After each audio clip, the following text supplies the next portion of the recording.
Ladies and gentlemen, welcome into another episode of the LinkedIn podcast, your place for the Philadelphia Eagles on the Sideline Sports Network. I'm here with my co-host Lindy, as I am every single week. Got a loaded show to talk about you guys, to talk with you guys about. Big win against the Miami Dolphins. Kelly Green uniforms were looking really good. Got a lot of other stuff to talk about. Kevin Byard trade to the Eagles. Huge trade, huge move. We're going to discuss that. And then, of course, the Eagles playing the Commanders for the second time this season. Lindy, what's going on, man? How are you? Kicking some you-know-what today, man. The Eagles did that as well on Kelly Green night, as they should have. And Linc'd in the end zone premiered today. It was a nice success, in my opinion. So, yeah, man, taking some W's across the board. I'm ready for this one as well. That's absolutely fantastic news, man. Always love to hear it. So let's get into the game against the Miami Dolphins. So the Eagles coming off the loss to the Jets. We really said, what Eagles are we going to see this week? Are we going to see some consistency? Are we going to see something that's a little bit better? It was probably their best performance of the season. But that being said, they're still a lot of areas that they can improve in, but you got to be happy with the result. First drive, team looked really good, but the play calling on the first drive in the red zone was absolutely terrible. I don't know what was going on there, running a quarterback draw on third down. Seems like a very stupid play call to do. The Eagles had to settle for 3 points. But the offense got it going later on in the game. A.J. Brown had a huge game. Dallas Goedert got in the end zone.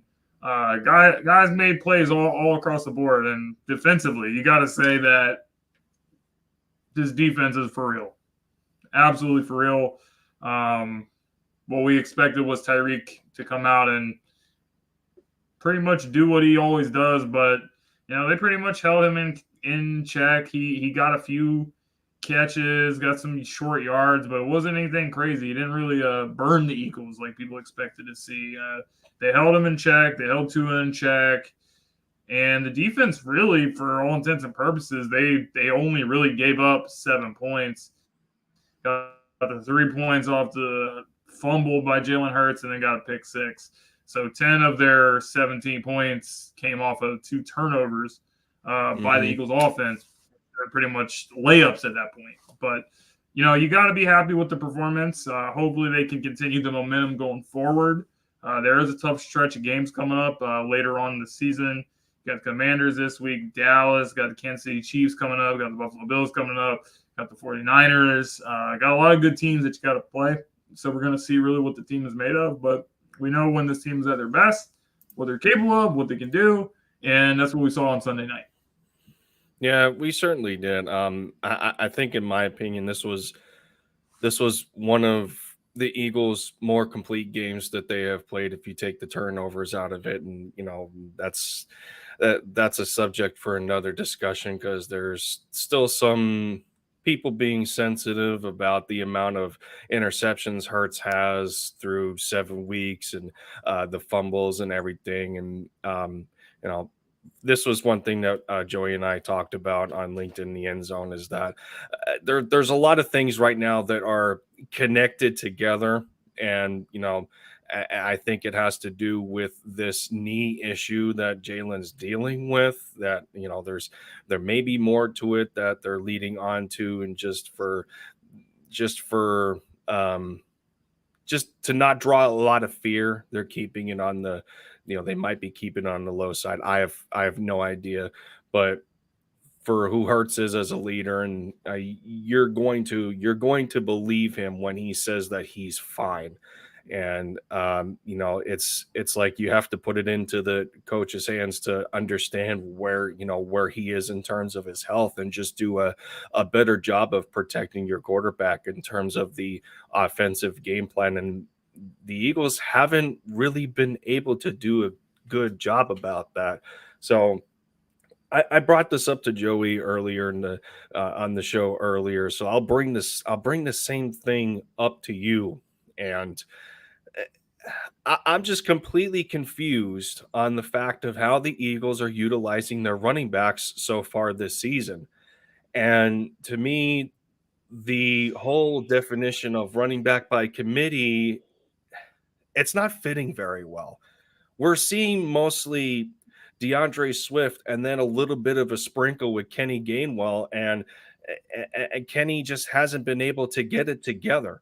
And then for one game in a couple of snaps, and a couple of means of situational football, we see Boston Scott. And then the only other times where we notice him on the field is special teams. So, I mean, I got to hear your opinion on this as well. Like this running back situation is not making much sense to me. What are you seeing from it? I'm a little confused why Rashad Penny's he's basically not even playing. He's Right. supposed to be like your big back. The Eagles don't really have like a short yardage back. Obviously, they run the tush push on 4th and short, which we ran multiple times. More success again on Sunday night, but they don't really have that. The thing that made the Eagles running game so dynamic during the 2019 season was you had rookie Miles Sanders, who was like a really explosive runner, and then you had Jordan Howard. So you had like a nice balance there. So I feel like that's something that the Eagles offense could really benefit from. So they're not willing to like really get rid of Penny. A lot of reports have said, they view him as a valuable piece, yet you view him as a valuable piece, but when was the last time he actually touched the field? I don't even remember, to be honest. So at this point, not getting much production from Kenny Gainwell. You're not getting anything crazy from Boston Scott. So I'm like, you might as well just give DeAndre Swift, more carries, especially in the red zone, because, you start running the ball really well down the field. And when you get down there, the play calling just kind of like stalls out. So as far as that's what I would bring up. And the knee injury, I think it does have to be a little bit concerning, even though people are downplaying it. Because we've seen Jalen Hurts make so many plays with his legs over the last couple of years. And then, there's plays where, it looks like something's there. He can start running, and then he'll run and get like 2 or 3 yards, and then he'll just get down because he doesn't want to take a big hit. And I don't want him to take big hits either, but that kind of stuff right there just shows you that he's probably not 100%.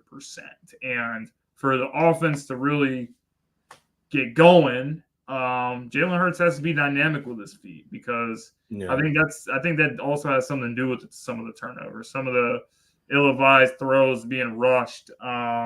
Those are plays where he just takes he would usually takes what they give you, but I feel like the knee is bothering him more than he's leading on, more than other people leading on. So I'm a little bit concerned about that, and that's what I would say to answer your question. Right. I just find it to be particularly weird that this year, and maybe a little bit of last year, because the only real change that they made at running back in terms of like their 1, 2, 3 is swapping Miles Sanders with DeAndre Swift. Kenny Gainwell gets some more carries as the number 2. And then Boston Scott still hovers at the 3 unless they elevate him to the 2 spot in terms of depth. I mean, that's really the only difference. But I think another big contributing factor is the loss of Cam Jurgens. I mean, you have not only did you have gaps being produced on the left side of Kelsey, but they were on the right side as well. When Cam Jurgens is was getting beat a lot in that game. There's a couple plays I was like, damn. Yeah. So you swap him with Sua Opeta because he goes down with injury. Now, thankfully, in Cam's case, he's eligible to return next week against Dallas, and that would be like right place, right time. But as we know with the trench players, Jeff Stoutland and really the organization, they try to preserve those guys as best as they possibly can. But it's just, we talk right place, right time, and it's almost like wrong place, wrong time with how they're managing the running back position and not doing well enough to preserve a quarterback who is a dual threat. And we've been in this situation before because that's how Carson Wentz used to see himself before he went through that double ligament tear in his knee against the Rams. I don't think I don't think anybody in this fan base wants to want history to repeat itself with a different player who we perceive as a better all-around quarterback than Carson was. It doesn't make sense in the long term. So what would you do to address the running back position? I feel like this needs to be brought up. So I was reading about this earlier. Somebody Everybody from wants Derrick Henry. ESPN suggested the trade. Titans receive 3rd-round pick, 4th-round pick. Eagles receive Derrick Henry, 7th-round pick. Your thoughts on that? So you have a freak of nature, essentially. I mean, that's what King Henry has been for how many years now, aside from the injury issues that he has dealt with and what he has went through. Because what was it? I don't even think he played 10 games last year because he was fighting an injury at that point in time. So the older you are with injuries, it's going to be a lot harder to overcome them. Plus, he has a lot more mileage. He has a lot more tread on those tires. But guys like him still don't come around very often. So I know the premise of this is that if you bring in Derrick Henry, there was talks about, well, what if the Titans want DeAndre Swift in exchange? That maybe a 3rd and a 4th isn't going to get it done, even though that's pretty expensive for a running back that's right now, I think, due $16 million on the last year of his deal. So I don't know, man. I would love to see it, but that just doesn't seem like the type of transaction or deal that Howie Roseman would do, especially for that position. He's always scavenged like the waiver wires and UDFAs for that position. We had Trey Sermon for a little bit. We let him go. We opt for Rashad Penny instead. Rashad hasn't really been playing any snaps at all. A couple of weeks ago, he was dealing with like an illness or something. He's been stuck on the practice squad, hasn't been able to ramp up properly. I have no idea. At this point, it's almost like they're saving him for the Seattle game just because he was from there, which doesn't make sense. Much like people joke about Boston Scott and saving him for Giant games because he's a Giant killer. So I don't know, man. I mean, like just to counter what you said a little bit, I'm gonna explain why I would do it. First of all, the Eagles have a window right now.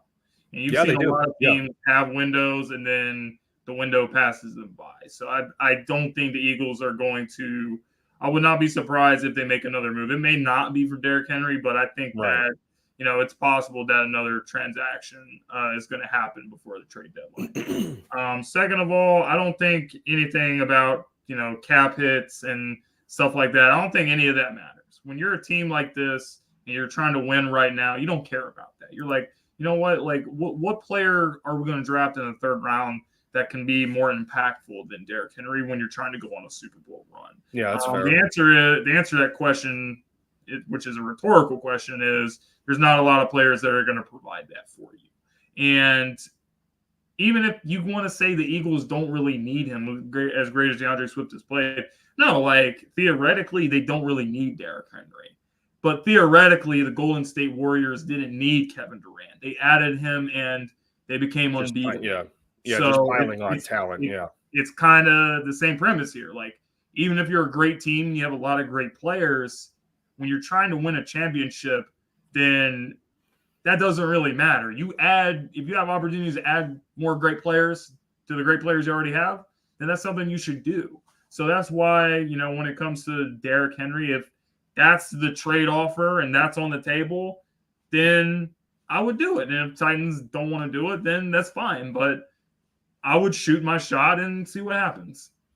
I mean, you can go back to the Super Bowl year in 2017, where it was, I think, in the middle of the season before the Broncos game, they traded for Jay Exactly. Ajayi when they already had LeGarrette Blount and Corey Clement, and I think it was like Kenyon Barner and Wendell Smallwood were making small contributions here and there. I think they used as many as 4 backs at one point, and then Jay Ajayi comes in and he's already just about I think he rushed for a long touchdown in that game where we where we dropped a 50 burger on the Broncos. Speaking of dropping a lot of points on the Broncos specifically, with the Yeah, and Dolphins doing that this they year, didn't hitting really 70. need JHI. They added him, and he was a piece that Yeah, pushed right. him over the top. So if you have great players, that's great. But I don't think there's a limit to how many great players you can try to bring into your team. So that's just Yeah. my thoughts on that. That's my thoughts on the running back situation.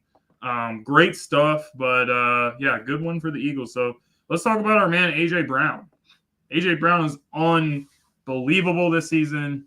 He's on fire. He's tied with Calvin Johnson for the most Mhm. consecutive games of 125 plus yards in a row. He will look to break the streak against or continue the streak and break the record against the Commanders this week, which we have no reason to believe that he won't. Ever since the whole sideline thing and everyone was talking about that, and we actually didn't get to talk about this on the last show, but last week on the Gauntlet, I had Donovan McNabb as my sports moron of the week because McNabb was on the radio station starting stuff and saying, well, I've dealt with a situation like this before, and as a quarterback, you don't want to deal with that. Well, I think Jalen Hurts is okay with dealing with throwing the ball to A.J. Brown and A.J. Brown making huge plays. A.J. Brown made huge plays against the Miami Dolphins. He made that catch in the fourth quarter between 2 defenders. Had the 1 touchdown earlier where he broke a tackle, scored a touchdown. There's another play on 4th down. Jalen escapes from the pocket, finds AJ deep down the field, down at the 1, run the tush push for the touchdown there. So AJ is just he's on fire this season, man. And you got to say, there's a lot of great receivers in the league right now. We know how great Justin Jefferson is, Tyreek Hill, Jamar Chase. The list goes on and on about how much talent there is in the league at that position. But AJ right now is playing as good, if not better, than anyone. And as far as being worth the money, I think he's been worth every bit of the $100 million the Eagles gave him, and then some. So very good to see the complete 180 that has happened with the Eagles wide receiver position. I know DeVonta Smith has been a little bit quiet, but you can't forget how great this young man is as well. 2 great receivers. When you go from Jalen Reagor and J.J. Ortega-Whiteside and Nelson Aguilar and oh my goodness, Miles Austin and who else? Shelton Gibson, and the list goes on and on of like the receivers that we have seen on this team. They have completely changed it, and wide receiver is the least of the Eagles' problems. That's for sure. The amount of PTSD there was wild. Well, I could have kept going, but we don't. You did an awful number. 45 minutes, guys. Oh my goodness. Yeah. The Zach Ertz blanket years is officially over. We'll just say that. Unless I open a can of worms and people try Greg to say Ward was the AJ only Brown's bright the new spot blanket during that 5-year run of how many bad receivers we had between Deshaun Jackson and Macklin leaving and then basically having nothing after that. But go ahead. Yeah. I mean, as the graphic shows here, I mean, like you said, and I love the fact that he did this in front of one of his idols, and us having Julio Jones on this team, former teammate. This is a guy who AJ modeled his game after, and you put on another performance like this on Kelly Green night in front of the fans. Julio Jones gets to witness this. So, he's tied with Megatron right now. As it's unbelievable. And I think I've heard people talk about, how just how big and physical AJ is. And people are saying acting like he's like 6'4" or 6'5" or something. I think this guy is just under 6'1". I know he's not as tall as Julio Jones, but I mean, But he what plays AJ has is he has strength, man. he Like plays bigger than he is. once you get him the ball, it's like Yes. he turns into like a running back. He's like Yes. not a receiver anymore. Like people try to tackle him and he just runs through them. But it's almost like you put him in pistol or behind a fullback, and you wouldn't need Derrick Henry because he can run people over like that if he wanted to. DBs when they line up against him are just too small.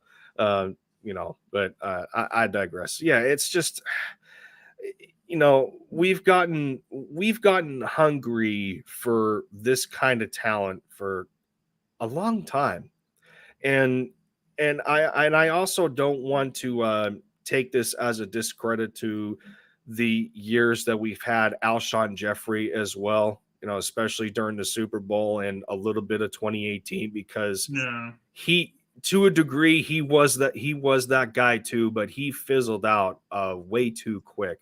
You go back and you watch his Chicago Bears years too, and what the type of receiver he was. But AJ Brown is on a whole another Alshon level in this offense. I wasn't really the biggest Alshon fan, right? But you know what? He was a good receiver. He was. The difference is AJ Brown is a superstar. The guys I was mentioning, the guys Tyreek Hill, Jamar Chase, Justin Jefferson. He's just as good as any of those guys. And those guys are great. But he's just as good as any of those guys. There's no doubt in my mind. Yeah, so I mean, and you couple that with the fact that he and the quarterback are best friend. they're best friends on and off the field. I liked the end game. I like the end game interview. Each other after Minnesota game. But go ahead. Yeah, but well, right. Donovan says that Jalen doesn't want to deal with this. So, sure. Are you sure? The sports moron for a reason, right? Yes.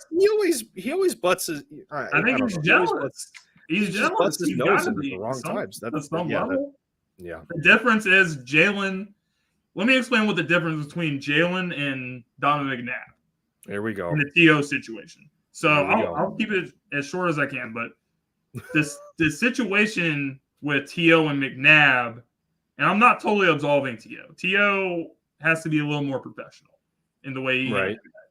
But Donovan was not a type of guy that could deal with playing with a big star. And he wasn't a good leader. So, when things happen and things, went off the rails, he had no way of getting everything back on the right track. Jalen is a great leader. And that's why he's able to play with big stars, because he doesn't really have that type of an ego. McNabb has the ego problem, and he didn't want to share with T.O., and that's why things kind of blew up. But the situations are not even remotely close. Yeah, I mean, it's almost like Jalen has two different personalities. It almost feels Jordan-esque when he's on the field, that it's, he's a winner. He wants to be a winner. You're either with me or against me kind of mentality, that he just wants to win football games. But he's calm. He's calm. He's collected, and he just creates this polarizing figure and how good of a leader he really is. But, and I only bring it up because you listen to the post-game interviews, and some of them at least, where him and AJ are going back and forth about AJ coming over his house and, how the difference with his diet and just disagreeing with them. I thought it was funny. But you listen to stuff like that, and then you listen to how he talks when he's mic'd up and everything. And it's like, man, this kid is the complete package. So it's just such a big slap in the face to everybody in 2020 when, like, wait a minute, why are we taking this kid in the second round? What is going on? What are the Eagles doing? And everyone's just waiting in the back of their mind, like, in the organization, well, guess what? Joke's on you. We got ourselves a better franchise quarterback out of it. So, but yeah, I mean, AJ Brown's just absolutely ridiculous, man. Such a good receiver. AJ is absolutely amazing. We can talk about AJ all night, but let's talk about the other receiver on the team. Now, we're not on the gauntlet, but this could be sports moron-esque right here. Oh boy. and shout out to Lindy for actually bringing this up, because I don't really check my Twitter all the time. He's more in the loop with stuff. So there's Eagles fans that are saying that the team needs to trade DeVonta Smith because DeVonta Smith is not, having a lot of big games like he did last year and things like that. So I don't even know what to respond to this other than to say I was mentioning the guys. Like, just think of the receivers that we watched. Think about the Jalen Reagors. Think about the J.J. Arcega-Whiteside. Think about all these guys. Nelson Aguilar dropping however many game-winning touchdowns. Think about what you're saying for a second before you ridiculous. Like, DeVonta Smith is fine. DeVonta Smith, yes, he dropped some passes and stuff against the Jets. Yes, we want to see DeVonta be great, but DeVonta is going to be great, guys. Like, DeVonta is due for a big game. I think that we're going to see him make some plays against the Commanders. I think he's going to play a big factor in this upcoming game too. So I think you guys just need to chill and pump the brakes about this, because you're forgetting where this team was and how much of a joke our receiver position was.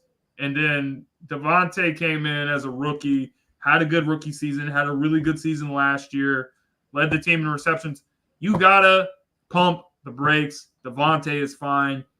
You guys have lost your mind if you're saying trade DeVonta Smith.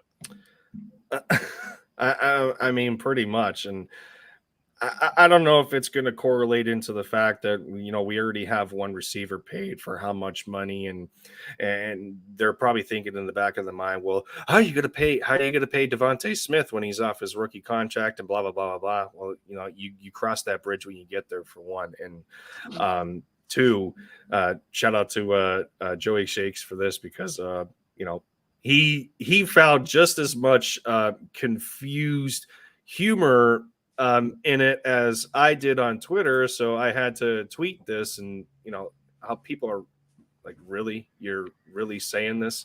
So let me remove the banner here, and there you go. That's where the comes from, because it's just as dumb as it sounds. I'm sorry, but that's the way it is.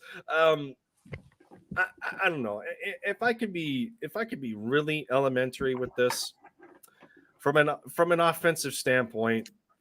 If it isn't broken, don't fix it.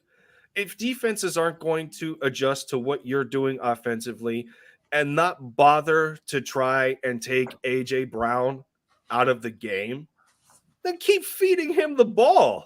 There's a reason that he has this streak going on right now, because defenses, they want nothing to do with him. So just because somebody else isn't getting enough targets and enough yardage and everything, DeVonta Smith is a professional in himself.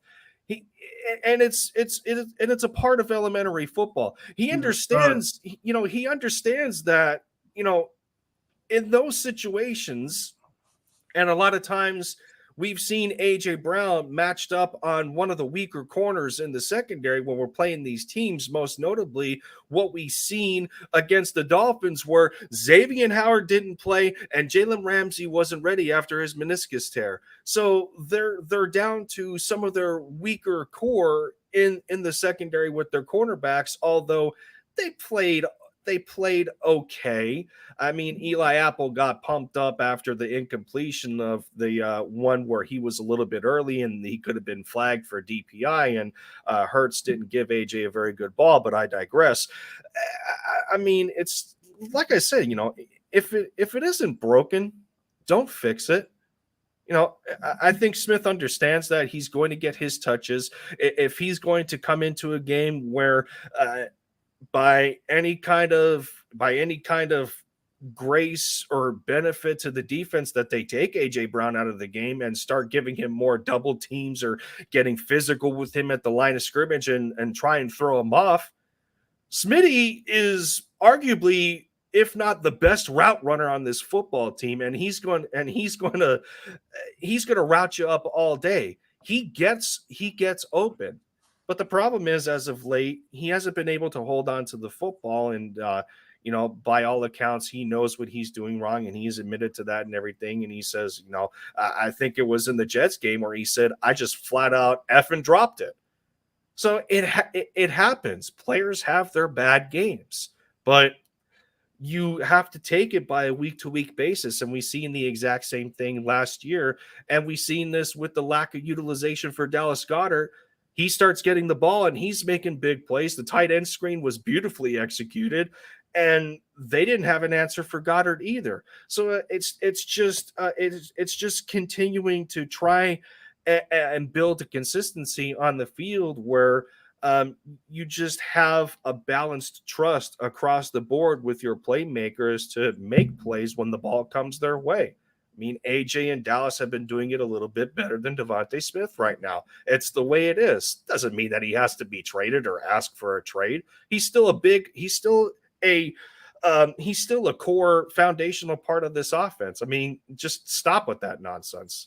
I will not be surprised if we see DeVonta Smith have a huge game this week. Just putting that out there. But he did last year at this very field that we're going to Sunday. So stop it. So, guys, there was a trade that happened this week. Kevin Byard, the Tennessee Titans safety, great player, Philadelphia native. He's going to the Philadelphia Eagles. The Titans get a 5th and a 6th round pick. Is that right? Okay. So, yeah, I'm just lost for words. I'm lost for words over this move. I was thinking about Kevin Byard. There it is right there. I did not think this was going to happen due to our previous business with Titans. And the Titans GM got fired last year after A.J. Brown went off against them. Been talking about A.J. a lot tonight, but damn, I did not think after that there was going to be any more business going on between us. But the Titans are in tank mode. The Titans are like, what are we going to do? We got to rebuild the team. Team is not good. So we address a need and they get some late round picks. Yes, he's 30 years old. I understand that, but he's only a couple years removed. 2 years ago, 2 or 3 years ago, he was an all-pro. He was balling out. And he's going to add something to this defense. The thing that I like about Byard is he can do so many different things. You can put him in any coverage. He's going to be able to do stuff going up against running backs, tight ends, whatever. That's something that the Eagles, struggled with. And then that's going to be a thing that I'm keeping my eye on in the long run, because if the Eagles are going to get back to the Super Bowl, they're going to have to play the San Francisco 49ers. And I know the 49ers have lost their last 2 games, but a guy like McCaffrey is going to be a huge factor. He's a guy that can match up against guys like McCaffrey and cover them and cover guys like that very well. So he brings so many different things to the table. I think having him and Reed Blankenship on the back end is going to be great. The Eagles have a veteran secondary, James Bradbury, Darius Slay, been playing in the league for a long time. Kevin Byard brings that veteran presence to the secondary. This secondary looks loaded and ready to go. So I love the move. I think it's a great move. It's a chess move for the Eagles. And yeah, this defense just got a whole lot better. A whole lot better at this point is probably an understatement, all things considered, with what they had to do in terms of injuries. And when teams make, and this point was brought up in a show that I was watching, and it makes pretty good sense to me. There's two things going on here when teams make these kinds of transactions amongst each other, and trade deadline is still active right now. It ends on the 31st. So all the reports talking about how he's not done yet, well, they got plenty of time to do something. And he might sneak something in. And my thing is, I'm thinking he's going to sneak something in after the Washington game, kind of like what he did after the Dolphins game. He adds Kevin Byard. So I think just before the deadline ends, he's going to do something else after kind of like a roster assessment where guys are in terms of rehabilitation, new injuries and whatnot, since Jordan Davis wound up on the injury report today, and he's questionable to play against the Commanders, unfortunately, after having a great game. But there's two things that I look at here. Number one, it speaks of executives in these organizations having good business with each other. You don't make these kinds of trades happen if somebody doesn't like you, or for that reason that they don't want to trade you players. Like there's a mutual respect there between Howie Roseman and then the GM for the Titans, or Howie Roseman and the GM for the Saints. Like there's a reason that we're trading with the same teams all the time, is because that there's an established relationship there when it comes to these kinds of transactions. So there's a level of respect earned there. The second thing is that there's a respect for the player that's being moved when it's of the caliber of Kevin Byard or whoever else you want to put in the same category. The Titans understand that at this point in time, Tannehill's dealing with injuries, and Malik Willis isn't really panning out. Will Levis is looking to start. They're in a quarterback carousel right now. Are they going to move on from Tannehill? And Derrick Henry is in conversations of being shopped. DeAndre Hopkins is in those conversations. They're trying to hit the reset button, so they're thinking to themselves, they're sitting at 3 and 4, and they're like, you know what? I think it's time that we have to be sellers. And the Titans didn't have very many draft picks to begin with, so we gave them 2, along with why did his first name Terrell Edmonds? Yeah, Terrell Edmonds. So they send 2 picks over there with Terrell Edmonds. They get Kevin Byard, and the respect for the player comes in. Reason being is that you look at it and say, well, I don't want this. As much as I want to keep this guy, we're not a winning football team right now. Let him go somewhere where his talents and his services are going to add even more value than what they're giving to us right now. He comes to a 6-1 team, for one. 2, he's a Philly native that was born and raised in Philadelphia until he was about 14 years old when he moved to Atlanta with his family. His family is full of Eagles fans, even when he was on the Tennessee Titans. So it's like what happened last year with Hassan Reddick playing. It's like Hassan Reddick. It's like DeAndre Swift. You bring best friends together, and Jalen Hurts and AJ Brown, DeVonta Smith, Landon Dickerson, all the Bulldog boys are together here. And I think it was in an interview or a report with somebody talking to Howie Roseman, and he was saying that he just doesn't want to build a team. He wants to build a family. And I understand where he's coming from with that. Because it's like when you have that kind of bond, it just increases things to where you want to you want to lay your life out for, for the guy that you're playing next to. And I love that. I love that fact. So obviously the Eagles, they had to do something at the safety position with the way guys are just in and then out of the lineup due to injury. Justin Evans is out until week 11. Reed Blankenship with that rib injury against the Jets. Thankfully, he's healthy enough, and him and Kevin Byard are probably going to play together against the Commanders, which is pretty darn exciting. Speaking of continuity, 2 Middle Tennessee State alumni. Kevin Byard was working out with Reed Blankenship in this offseason. I mean, it just can't get any better. So they do this in grand fashion. They get a guy who's, he's on the back nine of his career. He's on the latter half of his career, but he's still playing complimentary football, and you love that. And the more I thought about it, the more I'm like, wait a minute. He is another Malcolm Jenkins to this Philadelphia Eagles team. He's another Malcolm Jenkins. There's really no other better comparison. I mean, the guy's idols are like Ed Reed, Troy Polamalu, Brian Dawkins. He plays just about anywhere on the field. It's another guy with a leadership mentality. And you ask AJ Brown and he'll tell you the exact same thing. Two leaders on that Titans team, both offensively and defensively.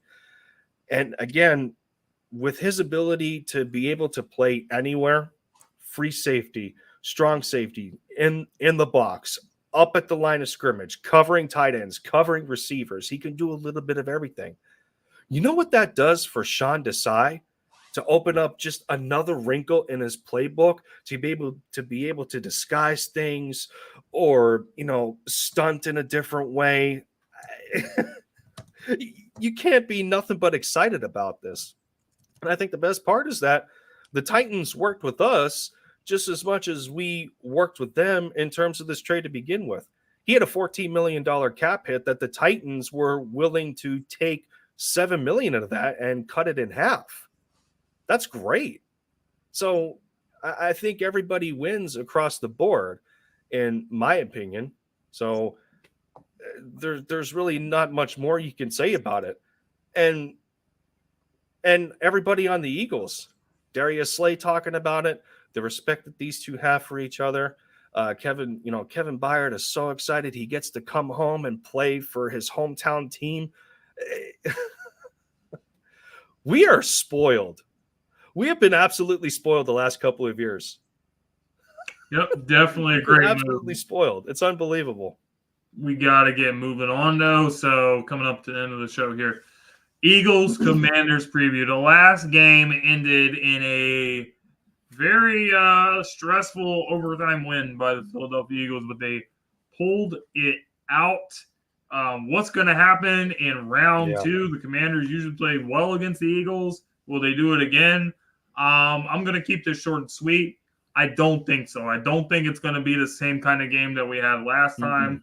I think that the Eagles are finally getting to a point where, okay, we didn't really play the greatest football despite the 6-1 record. Yeah. But now this is the part of the season where we got to start kicking it up. So it started against the Dolphins. So I think that's going to continue. And they're gonna come out and play real Eagles football. I think Jalen Hurts is gonna play a clean game. I think that he knows about the turnovers.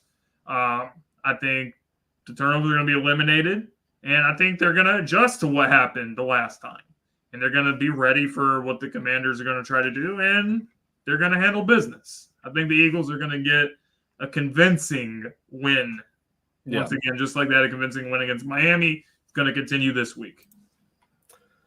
The Eagles have a couple of things that they're going to end up having to protect. Number one, you got 2 games coming up before your bye.